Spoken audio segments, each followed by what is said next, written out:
Oh, hi, podcast listeners. There's many ways you can listen to the Real Nerds podcast. You can subscribe on iTunes. You can also subscribe on Stitcher Radio. You want to send us a Twitter message? You can do that. It's so easy, at Real Nerds.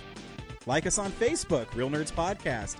You can visit our website, realnerdspodcast.com, where there'll be a lot of articles for you to not only read, but to listen to our previous shows. Do you like your stories told through pictures? Then you can also follow us at Real Nerds on Instagram. You can also call us, 720-6nerds5. Thanks for listening and enjoy the show.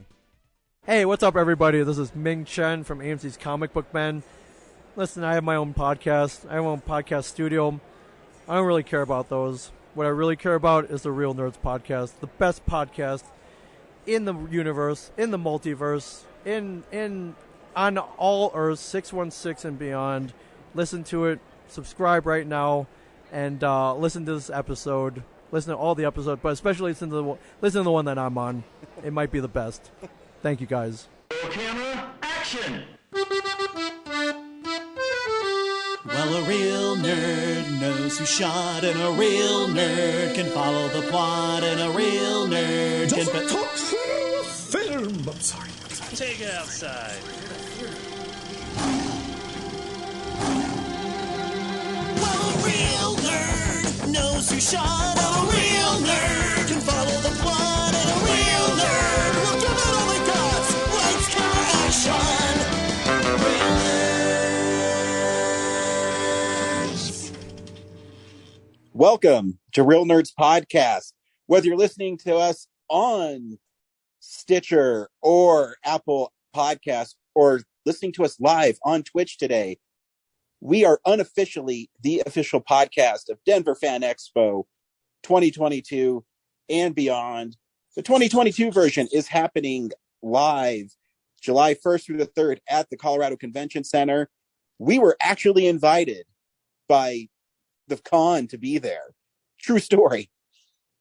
I feel like we're invited every year. So we are. I just like to say that we're just not some fly-by-night podcast. No, my friends.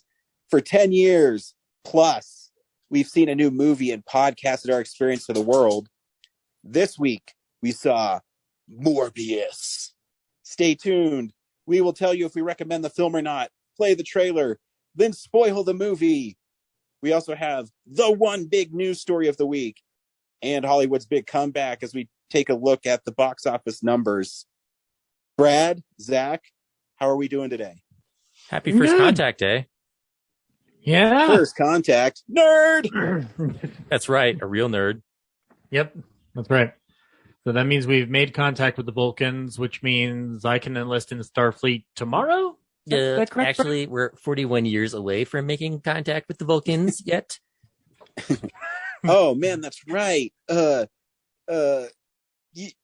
guys like Professor X from the X-Men movies. What?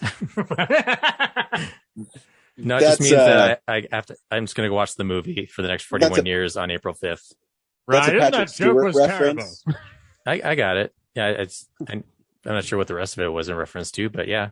That I don't watch Star Trek because that's only for nerds. But you're a real nerd. We just had a film explosion where you talked about how great Star Trek 2 is. We don't need to talk about that.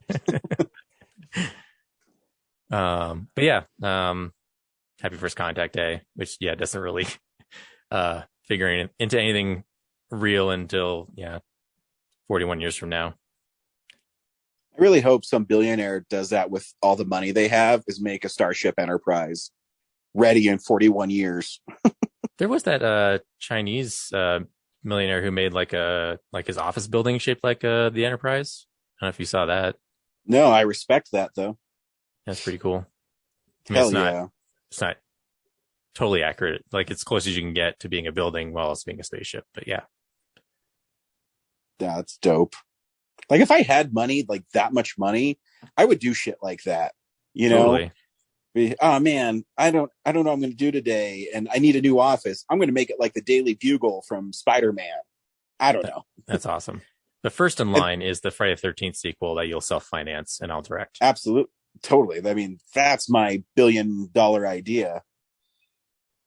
So my idea for the movie is Jason kills people. Let me know what you think. Oh wow, that's a departure. That's innovative, right? I didn't think of that. No. I know. I don't know where I come up with these ideas. Sometimes people are just creative. I'm one of those people. This is gonna be the one that finally puts them over the top. That turns them into like a Marvel franchise.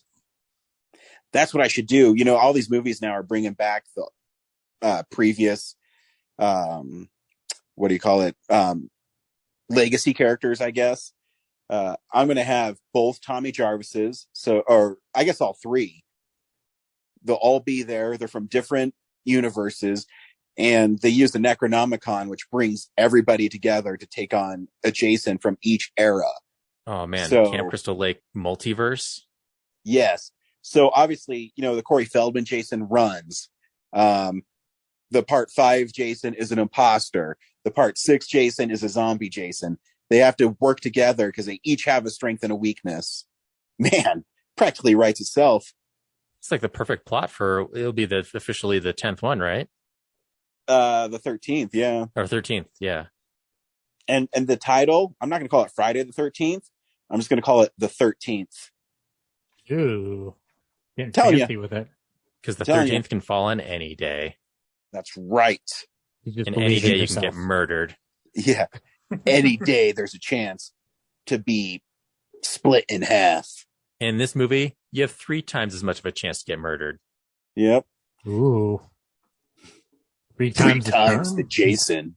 So that means I have to have 3 times the killings. So 13 times 3 is 9. So I need 39 deaths in this movie. Done. Can I pitch based off of that whole scenario? Can I pitch the end credit song? Once, twice, 3 times a Jason. Yes. Yeah. Except perfect. it needs to be more ominous. Okay. I think the rights to that song might be more than our entire budget, actually. So I don't think that's going to happen. Damn it. No. One day. You can't blame me for trying. I mean, you swing for the fence and hope to God you get a home run. Yeah, if you hit 30%, you know, that's Hall of Fame numbers, baby. Hall of Fame. Ooh. I'll never get into a Hall of Fame. Hey, speaking of horror movies. Yeah, this week we saw Morbius. Morbius. I wish we had seen Morpheus. I don't know if that had been any better. Yeah, you never know. Brad, do you recommend Morbius? No.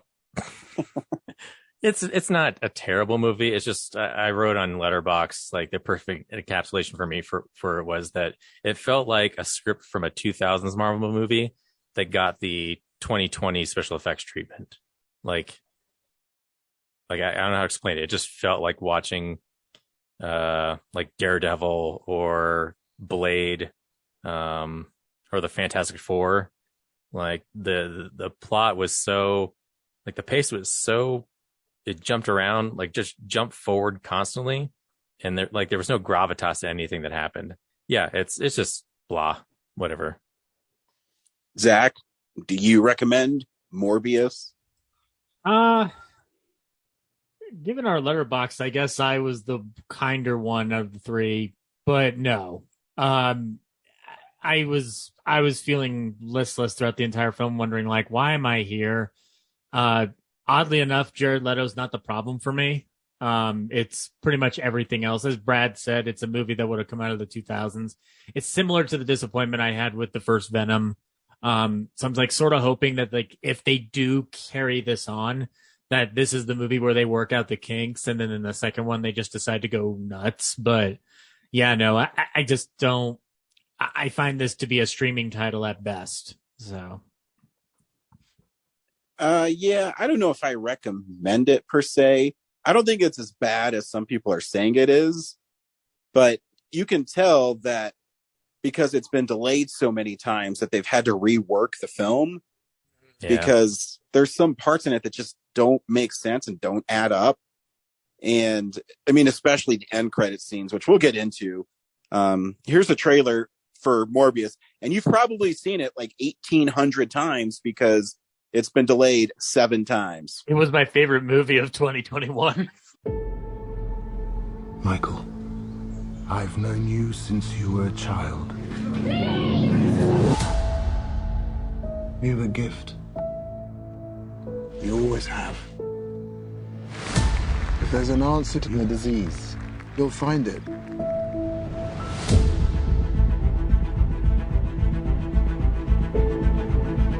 I should have died years ago. Why am I still here if not to fix this? I have a rare blood disease, and I'm running out of time. This could be my last chance. You're up to something. What is it? It's not exactly legal. I don't want to see you get hurt more than you already have. This would be a cure.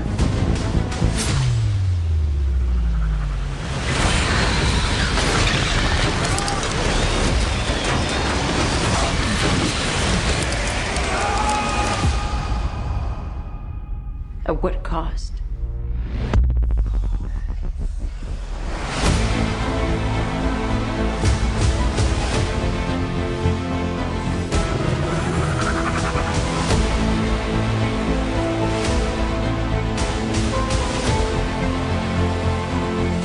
Michael, what's happening? I went from dying to feeling more alive than ever. Increased strength and speed. The ability to use echolocation. And an overpowering urge to consume blood.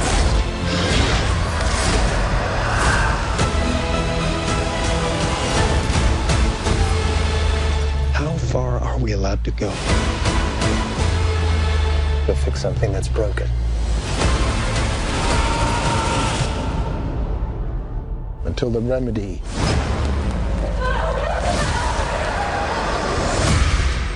is worse than the disease.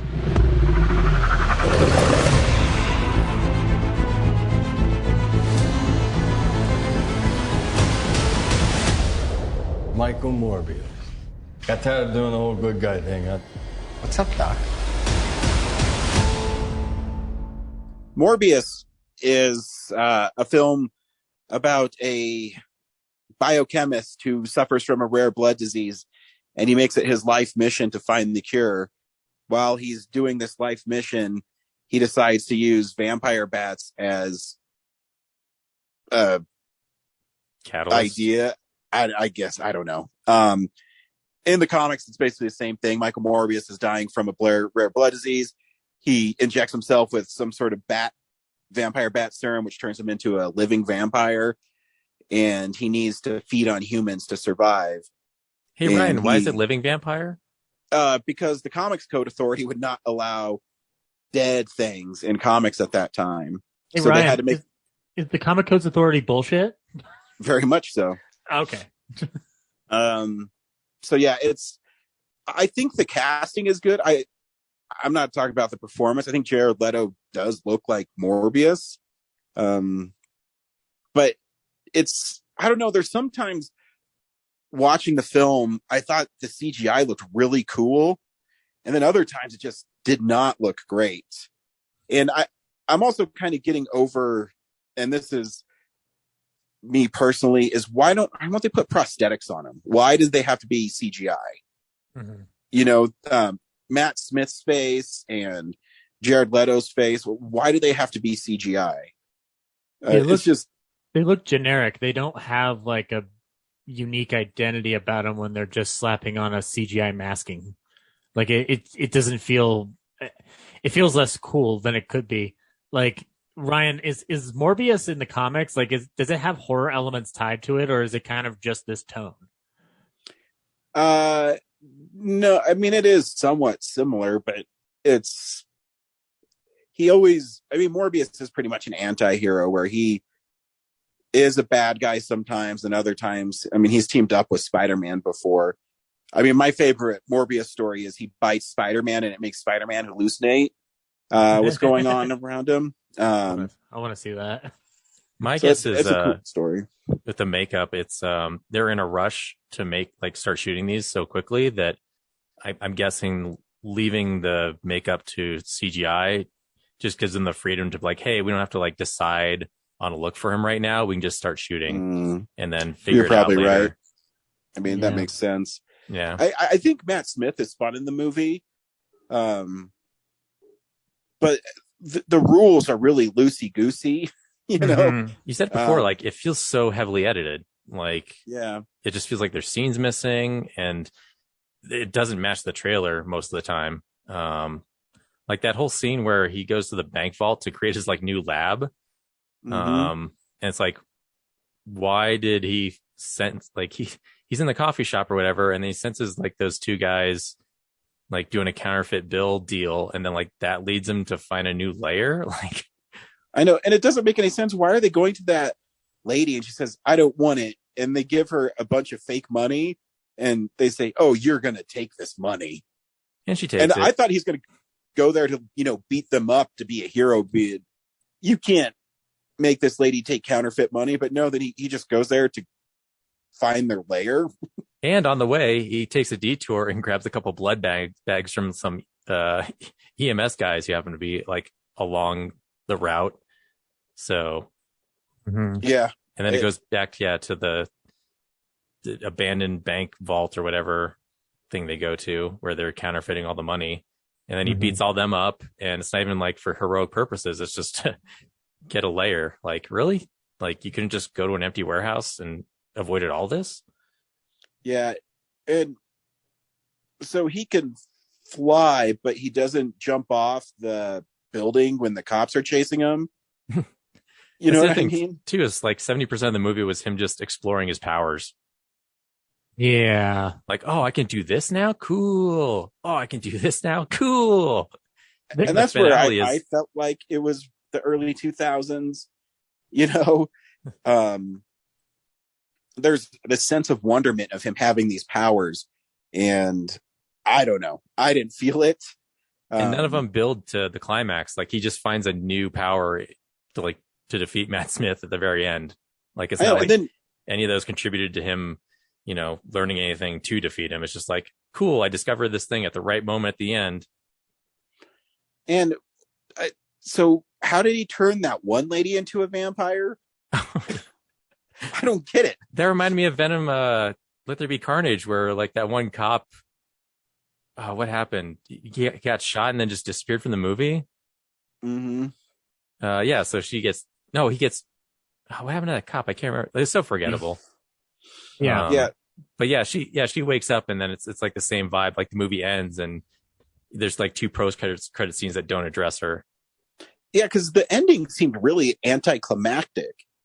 Anticlimactic and rushed. It literally it wraps it up super quick, and then the final shots are her coming back as a vampire, him flying. It's just wait, we're not gonna address anything from an emotional stake standpoint.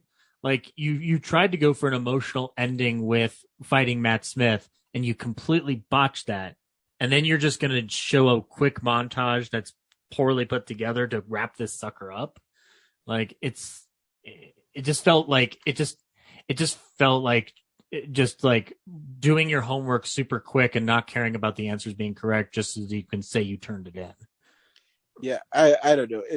I liked the alien kind of hunt on the boat. I thought it was cool. Yeah. And there is moments in it that you go, okay, I see the idea, but then I still didn't understand, because didn't he say at the beginning he can't use the fake blood that he designed anymore? He has to use real blood. But then he keeps using the synthetic blood. The more he uses it, he gets he adapts to it. So eventually he's going to build up a tolerance to it. So that's when he has to switch over to real blood. But then, yeah, okay. And then how long was he in jail for? I don't understand. 30 seconds, because why not? Well, they already had him in jail clothes, and enough time for his lawyer, Matt Smith, to show up to show that he's now a vampire and took the serum. And it doesn't make sense why. Matt Smith turned on him because he thinks he deserves a cure after his friend's hey man, you probably shouldn't take this. It's not safe. if that was my best friend, like Brad, if you told me not to take something because it's not safe, I go, you know what? I'm going to trust him for a few days. But guys, he'd been bullied so much all of his life. He was really desperate To the point where he'd ignore advice like that. And I love that everybody aged but Jared Harris. What? Which, by the way, also I have to ask this from terms of Matt Smith's character. I don't know what his name is. I can't remember his name. I don't care. Like, is he like some kind of like crime lord or something, Ryan, in these comics? I'm trying to struggle like how he got. I don't know. By the way, Matt Smith's character had two names, Milo and a real name. Like Lucian. Lucian. Yeah. Like, I don't know why they gave him a second name. I just kept on thinking of Underworld every time they said his name. Lycan. But yeah, for most of the movie, I thought it took place over maybe a couple months because, they were out to sea at one point and had, in international waters. But literally, I think 2 scenes before the end, Morbius is on the rooftop with what's her name. And he says, like, this has been a crazy week or something. I was like, wow, this all happened in a couple of days? Wow. Yeah, I don't understand what's going on. And then the end credit scenes, like you knew the Vulture was going to be in it. And I get that he was pulled in there by Doctor Strange's spell, but he's the only one who doesn't go back because at the end of No Way Home, Venom gets sucked back. And all the and while Spider-Man. he's there, he's able to replicate his Vulture costume exactly the same. I don't know what's going on. And why does he want to team up with Dr. Morbius? Like, after Homecoming, it seemed like he was kind of like, yeah, I got beat by Spider-Man, but, I want to do good things and do things for my family. And I'd imagine that him being pulled in this multiverse, he doesn't want to stay here. His family's in the other realm. So, like, if that's what's important to him, why is he still here? It almost seems like, I did read that they changed a lot of it because of Spider-Man. Yeah. But it seems to me that Sony is dead set on making a Sinister Six movie, no matter what. So you have Venom, Vulture, Morbius, Craven's coming up, and I guess Madam Web that they're also developing. So they're not going to use Doc Ock and Green Goblin? No, you don't want to use the real people that have been in the Sinister Six, dude. I guess the Vulture has been, but yeah, I don't know what they're trying to do. It doesn't make any sense. It feels a lot like the end of Amazing Spider-Man 2, where it's, hey, look at all these cool villain things we have that could lead to something. Yeah. I mean, this is a Sony movie, so it's not really like connected to Marvel. I mean, it's connected to Marvel, but like the feeling of just like, with all the stuff I've seen in the past year and a half teasing the multiverse, like, is the multiverse just a backdrop we're going to deal with, or is it an actual plot point to something like Thanos? Because I'm getting frustrated that, it's been this long and I'm not sure what I'm supposed to get out of this. Yeah, I have a feeling Doc Strange will probably address a lot of it. And because I'm guessing Kang will show up in Guardians of the Galaxy. I mean, he's kind of already been in Loki. Yeah. And we know Loki is the reason why the multiverse is all fucked up. But, I don't know. It seems like, in the last, the first 4 phases, you already knew Thanos was coming. So I don't know what they're building to. And, I don't know. I mean, I think the actual MCU movies are still really good. For sure. Yeah. I sound like a broke record because I've been saying this like on every episode Marvel we do, but it's just like, I just don't know where this is all going. Like, it's just so unclear. And I saw that interview where, like one of the Russo brothers said that there's a plan, but there's not really a plan. They leave it malleable because they want to be able to adapt to the different movies, like throwing curveballs. But, it's just weird because we knew no matter what happened, like we were headed towards Thanos and the Infinity Stones, and now it's just like, well, there's a multiverse, but it's I don't know if it's a backdrop or if it's actually like kind of like a character that we need to deal with. Yeah, I don't know. I do not Russell know. says, Russell, it's not an MCU movie. It's technically a Sony movie because they hold half the rights to Spider-Man. Is that right, Ryan? Well, they actually own all the rights to Spider-Man and all his characters. Right. So basically, Sony lends Spider-Man to Marvel to be in the MCU, and that's why, his villains have been the Vulture, which I guess now is part of Sony, and Mysterio. But I still think there's some intricacies to the contract we don't know, and that's why, Sony maybe behind the scenes says, "Oh yeah, you can have, Peter Parker, but we want to use the Vulture at some point." And I think that's too why the Spider-Man video games are only on Sony systems, because I actually think that's part of the deal that no one knows, because it doesn't make sense why they're only on Sony systems. So yeah, I think there's a lot to it, but yeah, I mean, technically it's called the Marvel universe of Marvel Spider-Man universe, or Marvel universe of Spider-Man characters. Yeah. Sony's Spider-Man, Marvel, I forget what it's called. It's confusing. But so yeah, anything that debuted in a Spider-Man comic book is technically owned by Sony. So, yeah, they have to get permission. Marvel does if they want to use any of it. So you're saying that the Falcon won't team up with Spider-Ham anytime soon? No. Russell says, "Oh, that's why the movie is shit."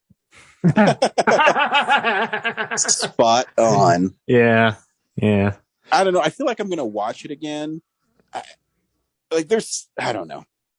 I mean, I actually bought Venom, Let There Be Carnage on Blu-ray because it's had a Steelbook edition. But man, I'm really struggling to look forward to Morbius on a Steelbook. It's like, I really don't want it. I did the same thing because the Let There Be Carnage Steelbook was awesome. Yeah. So if the design for it's cool, I'll suffer through it, I guess. I did enjoy the titles for this movie, the neon demon look for the titles. Like that was probably the best part for me. Yeah. Yep. And it did have like a Morbius Eminem song. So that was my favorite part of the movie. Morbius. It's gotta be a pop song, not a rap song. Here is the big movie story of the week. It's real news. What do you got, Ryan? All right. What, Ryan got it? Yep, go ahead. I thought he did. Zach. Oh, I've got it. Well, I think we all were wanting to know about one of the biggest upsets in film history and how it's turned out. As we all know, the Coen brothers split up. Not really; they're still brothers. More Coen brothers stuff. I'm out. Bye. Yeah. Or, well, we could do that, or we could talk about the Will Smith slap again. Which one do you want to do? Take your pick. I'm outside. I can't hear you. Okay, fair enough. All right. Well, Ryan, Joel went off and did Tragedy of Macbeth with Denzel Washington, as you know. And now Ethan Coen has decided he's going to get sole directing credit this time. This will be the first time he's ever had sole directing credit, as he is developing a lesbian road trip movie that will be handled by Focus Features and working title. The plot of the film as it stands, because it's apparently an idea that's been developing since the 90s with director Allison Anders, says the story centers around a party girl who takes a trip from Philadelphia to Miami with her buttoned-down friend. Cruising bars ensues, as does the potpourri of a severed head in a hat box, a bitter ex-girlfriend, a mystery briefcase, and an evil senator. I'm intrigued, to say the least. It's supposed to be an homage to Russ Meyer films like Faster Pussycat, Kill, Kill, Kill, Beyond the Valley of the Dolls, etc. I don't know. I mean, if it's anything like watching Joel on his own, I'm very interested to see what happens when Ethan steps onto his own little territory. Ryan, does this sound like an idea that intrigues you? I mean, I'll see anything they make. I'm down. Yeah. No, I'm. They haven't really let me down. I can't think of a Coen movie where I go, fuck these guys. I'm not going to watch anything else they've done. Yeah, not ever again. You still need to see Macbeth. Like, you'll love it when you do. Yeah. Too bad it's on Apple TV. Yeah, I mean, well, like, did you finally get rid of the subscription? Well, yeah, because it stopped being free. Well, you can share the one that my dad got, because we're saving it for Killers of the Flower Moon. So, okay. Yes, we are. Chances are they'll probably give you another one. I know. Well, When I get my new iPhone, I'm sure I'll get a free year again. There You you can go. finally watch Ted Lasso like you promised. Yep, I will. Because you recommended, not because Corinne did. Oh, totally. Yeah. Yeah. Yeah, and that's the big news story. Is the Hollywood comeback.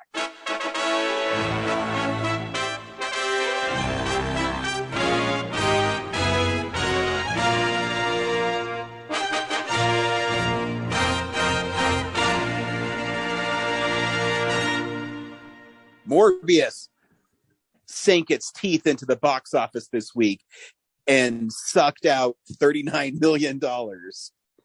I ran out of vampire analogies. Yeah, you call them teeth and not fangs too, which is weird. I know, that's really stupid. Hey, you think I don't like horror movies or something? Get your head in the game, man. Don't I bring know. that joke out into the sunlight. Yeah. So yeah, But, 39 million, which is, whatever. It's only cost 75 million to make, so I mean it doesn't need to make Batman or Spider-Man money. Yeah, lending more credence to the feeling that this is just like an excuse to get Morbius. Like, hey, we just need to get this guy into the universe so that we can have him do other stuff. So I agree. And and then the rest of the films down there. Number 2 was The Lost City, followed by The Batman. And The Batman's over 800 million now worldwide, so we have another Batman box office hit. I know you guys are surprised. Yeah, it looks like it might actually reach 400 million domestic by the end of its run, so that's kind of nice, but it'll still be like the third highest grossing Batman. So I still think it's a win. It's 3-hour long serial killer movie that isn't really a kid's Batman movie. So and doesn't have a ton of action sequences. So yeah, and my kid loves. I took my kid to see Morbius. I'm not taking him to see the Batman. I don't think. I think Laura would have an issue with that. Yeah, but it's got puzzles. He likes puzzles. You know what? It's out when it comes out on Ultra HD. Of course, I'll be getting it, and then he can watch it then and see if it's too scary for him. Brad's right. It's got puzzles and it's got a penguin in it. And kids like penguins, right? Yeah. Yeah, they enjoy penguins, like Happy Feet. I wonder if the nerds sent anything in this week. Let's find out. Hey, film buddies, follow me around Denver.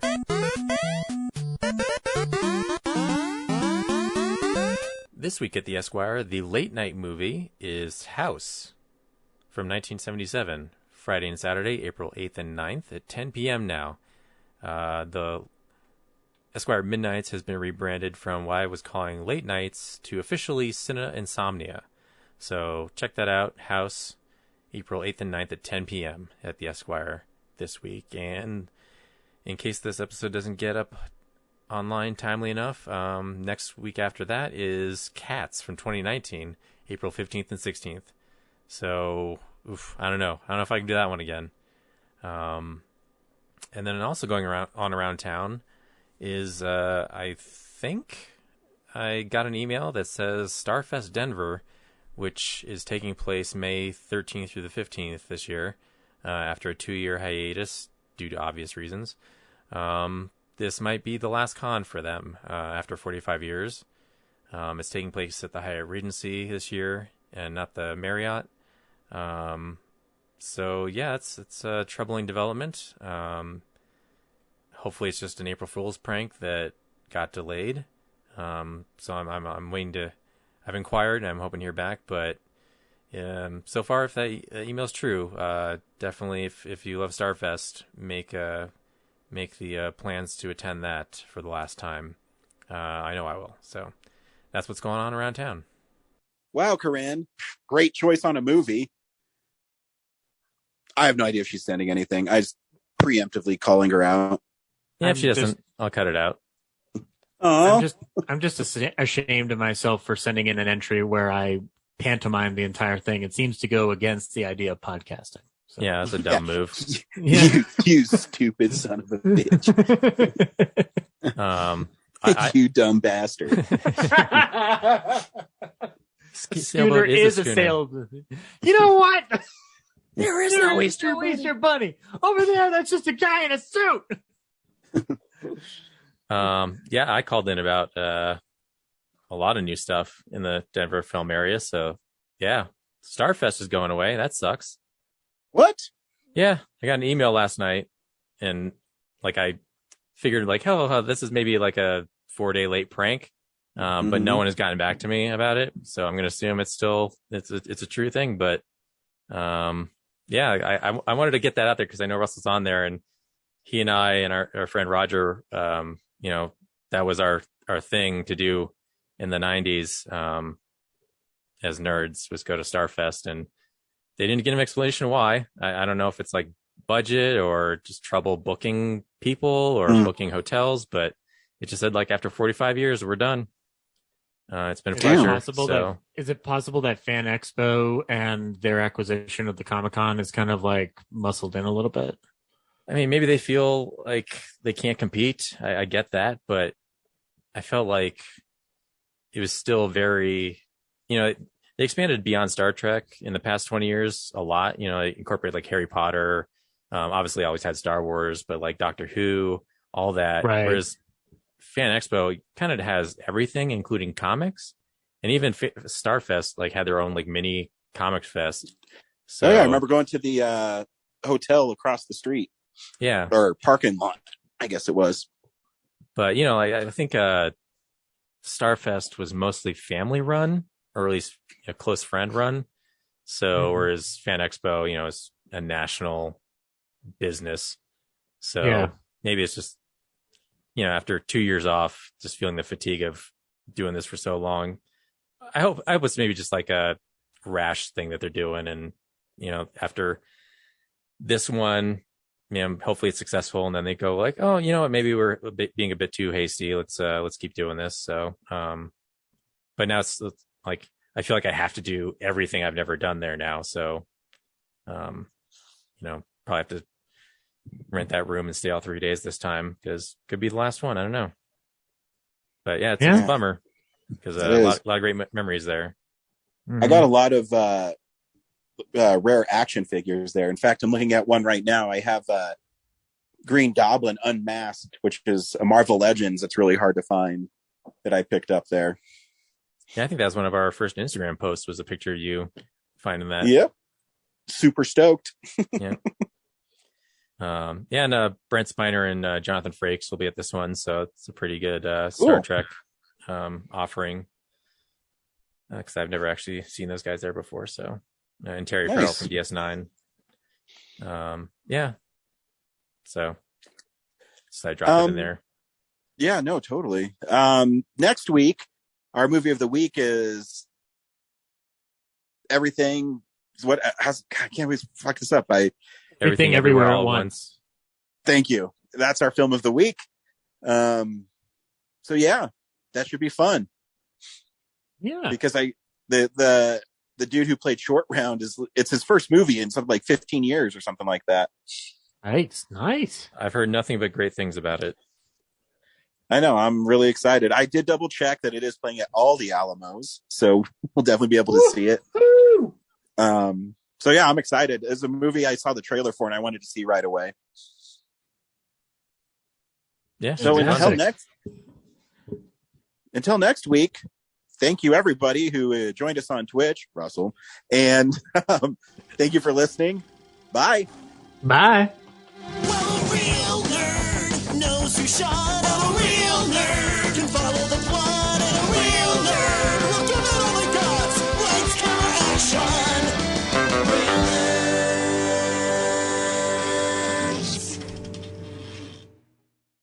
Thanks for listening to Real Nerds Podcast, a Nebulous Visions production. Stream or download episodes, read articles at realnerdspodcast.com. Stream us on Apple or Google Podcasts, Stitcher, Spotify, or iHeartRadio. Follow us on Facebook, Real Nerds Podcast, Twitter and Instagram at Real Nerds. Watch us on YouTube, Real Nerds Podcast. Email us at realnerds@gmail.com. Call us at 720-6nerds5. Thank you to Sparks Mandrill, Mike at Plan 9 Studios, and Bolognium for all of our groovy theme songs. And that's how you fucking do it.